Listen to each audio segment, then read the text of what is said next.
Hey everyone, welcome back. And in this video, we are going to cover how to improve email deliverability in ActiveCampaign in 2026.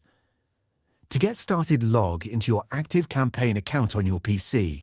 And from the main dashboard, click on Settings, then click on Email Settings to verify your sending domain by adding DKIM and SPF records, which tells email providers you are a legitimate sender. Next, click on Contacts and clean up your list by removing hard bounces and unengaged subscribers who have not opened any emails in the last 90 days, because sending to inactive contacts hurts your sender reputation. When creating your campaigns, avoid spam trigger words in your subject lines like free or guaranteed, and keep your text-to-image ratio balanced with more text than images. Before sending, use the spam check feature in the campaign review section, which alerts you to potential issues that could land you in the spam folder.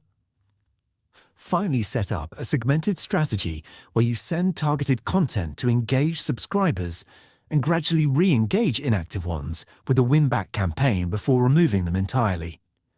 If you follow these steps, your deliverability rates will improve significantly.